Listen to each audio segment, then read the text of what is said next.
I'm talking to John Maddison, Senior VP Products and Solutions at Fortinet. Welcome, John.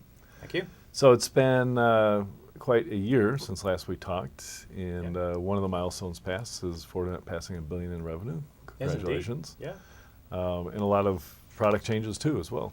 Yeah. So as you said, we passed the $1 billion mark from a revenue perspective. We're now 4,000 employees, 260,000 some customers, 2.2 million shipments of appliances.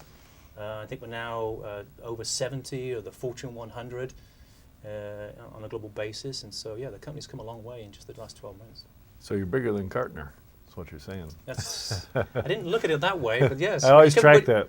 When you come to mention it, yes, we are. Yeah. So, tell us about the changes you've seen in the enterprise firewall space, evolutionarily, I guess. Yeah, good question. So, what we're seeing is a continuation of the trends of the last few years in that when I speak to a CISO from a security perspective, they're just seeing the attack surface continue to increase, whether it's data in the cloud or it's the network, BYOD, IoT. And then from a CIO perspective, they're just seeing a greater need to get applications quickly to their users. And these two things are pulling at each other and causing changes and decisions that need to be made in terms of the infrastructure and especially the security. And so one of the things we're definitely seeing is the need for a platform that sits across the entire threat vector, not just a point product, but a platform that sits across the web, the email, the network, even the wireless access. What kind of functions does a platform like that have to incorporate? Well, a platform needs to obviously make sure you're providing protection first and prevention for the different attack vectors. But then it also needs to be able to provide different deployment modes. And so from the platform, you can have solution sets. And one big solution set, which is key and strategic to all customers, is the enterprise firewall. And what used to be a firewall maybe 5 years ago, a simple firewall sitting at the edge of the network, is no longer. And the enterprise firewall now consists of different form factors, so cloud, appliances, virtual machine. We're even seeing ruggedized firewalls for ICS. And then each of those firewalls, then those form factors, we apply a different deployment mode, which in effect is kind of like a use case for customers, depending if it's at the edge, a next-gen firewall, if it's at a branch office, a distributed firewall, whether it's in the data center, east-west virtual machine, SDN orchestration, cloud, carrier class. And probably the one we've seen come up more rapidly is the segmentation firewall. As I said, if you go back, customers are believing their attack surface is so large, it's very hard to defend the perimeter these days. And so what they're saying is, let's look inside the network and determine which assets, which users, which parts of the data I need to segment within the network itself. And so internal segmentation is definitely the growing piece. But overall, customers still want to see this enterprise firewall and a single, uniform, consistent network operating system across the whole end-to-end network. So when I think of segmentation, I think of a switch. So we're talking about applying, firewall rules to VLANs? Well, I think that's what customers used to do. Mm-hmm. So kind of at a lower level, they would say either they would segment physically, or they would use, as you say, VLANs and switches to do that. But the trouble is, it doesn't provide any analysis of the content, what information is moving between those segments. It's a very simple layer 2, at the most layer 3 type thing. And so what we're saying is that you have to put the next generation firewall, the segmentation firewall, in between these segments and have deeper analysis of the security and information passing backwards and forwards. An example would be if you've got a segment of a low priority versus a segment that's very highly secure, you need to put more security in between those two things. So it's obvious that the firewall space is growing. I pegged the entire space at close to $30 billion. And yet you cannot talk to an endpoint security vendor and have them not tell you that the firewall is going away, we're just going to protect the endpoint, especially in the cloud where it gets a little easier to make that argument. What are they not seeing that the market does see? I think the network is still the core asset for a CIO.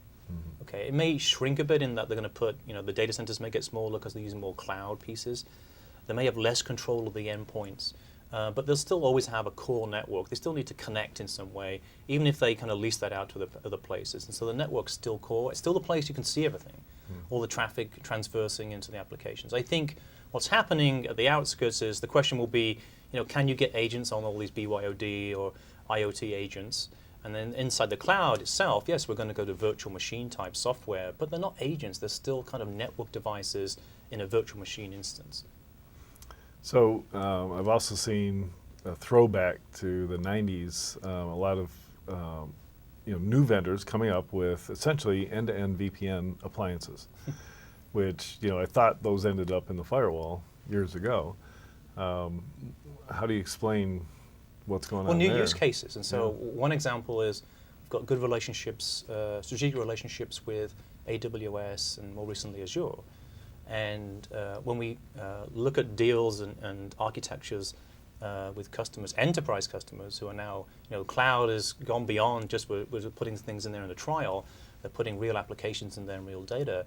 The first thing they want to do is actually connect to the data center. Mm-hmm. They still have data centers. And so one of the initial use cases and applications is a VPN from the cloud back into their core data centers. And so whereas that used to be connecting data centers or connecting remote offices, there's now a new application which is connecting cloud. And so VPN is still a very valid application. So what they want to do is put the same sort of security policy in their cloud and the data center, connect them under a single policy system. You use use cases also to describe the different places that firewalls are deployed and the way they're deployed. But how does one company manage a platform with so many moving parts, essentially? It's difficult for large enterprises because I think rather like the CISO over the last 15 years, every time a new threat comes out, they've developed a new point product. So they've got 20 different point products, which, by the way, don't usually talk to each other. The same on the firewall side is that they've developed their infrastructure. They've had different vendors, and so in actual fact, Fortinet, we'll see different vendors depending on where we're deploying the firewall and we're competing. So we'll see a different competitor in the data center versus the edge, versus the segment, versus the branch, versus the cloud. And I think a lot of enterprises are saying, well, to get to a single policy, a place where I can put a policy across my whole network very quickly, I probably want to get to at least a single network operating system across those areas. And we're seeing a lot of customers try and move there gradually so that they can apply that single policy. So Fortinet also has a hardware ASIC-based component to it that allows for faster processing and faster network processing. What generation of family is Fortinet? Well, it's a critical part of the enterprise firewall in that if you look at the ability to go inside an enterprise, it's very different from sitting on the edge of the network where the internet connection was really basically the speed you had to work at. When you're sitting inside the network, it's working at 10 gig, 100 gig, etc. And so we're consistently investing in ASIC technology to make sure we keep up with the speeds. And also, when you're inside the network and you switch on more security functions, it also slows it down. So you can't sit inside these areas and slow down business. So we have ASIC developments in the network level, in the content switching level. For example, I know right now SSL is a big issue for customers. Many customers will switch that off because of the performance characteristics. And it's a glaring hole, unfortunately, inside a lot of enterprises. So our ASIC development's really focused in on making sure we can deliver the performance irrelevant to where you sit inside the network. And is that evident in the recent NSS Labs report?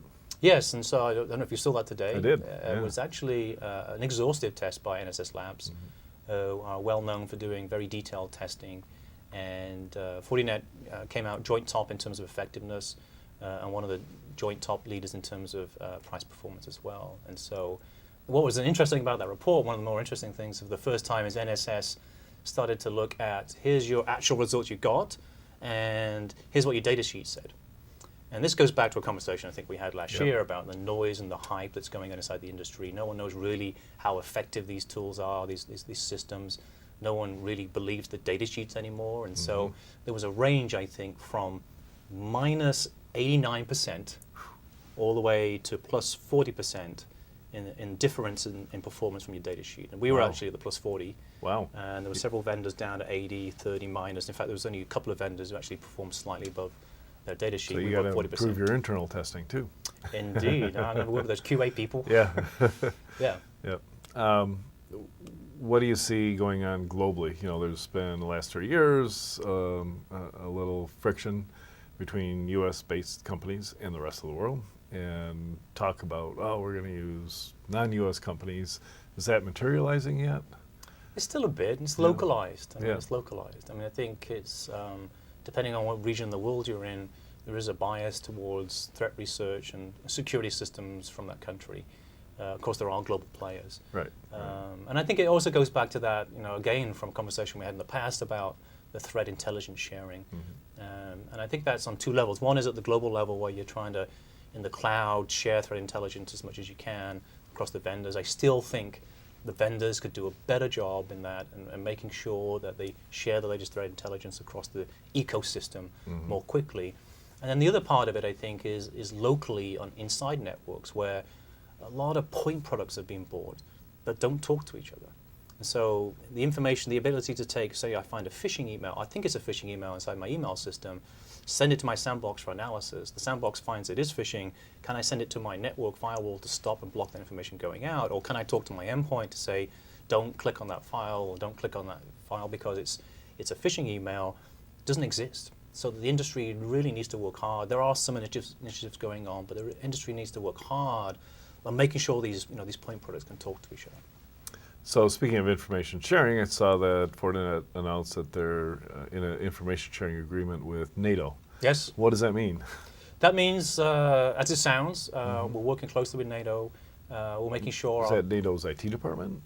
Yes, Yeah, they have okay. an IT department, All right. all military. Yeah. And in fact, we actually supply a lot of government and military networks around the world. Interestingly enough, a lot of them are closed. Right. So yeah. they're not open. Yeah.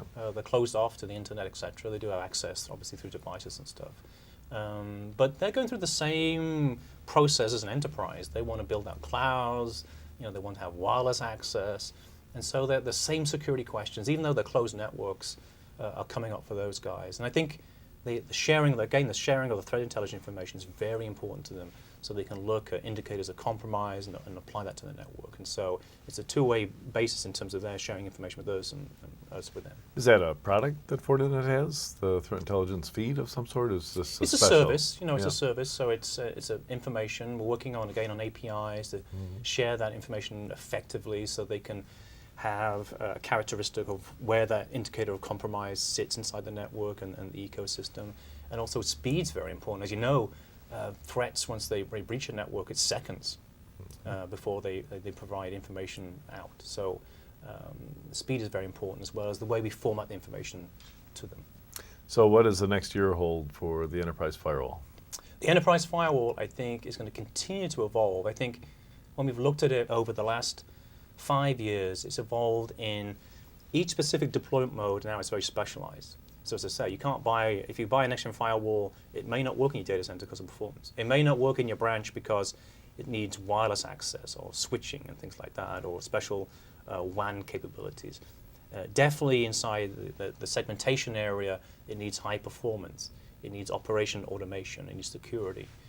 In the cloud, you need to connect into the back-end system. So we're definitely seeing this enterprise firewall specialized depending on the deployment modes. But really importantly, it needs to start talking to each other. So if you're trying to create a segmentation model across your network, all those pieces, all those deployment modes need to talk to each other to allow you to form this end-to-end segmentation capability. Great. Thank you very much, John. Thank you.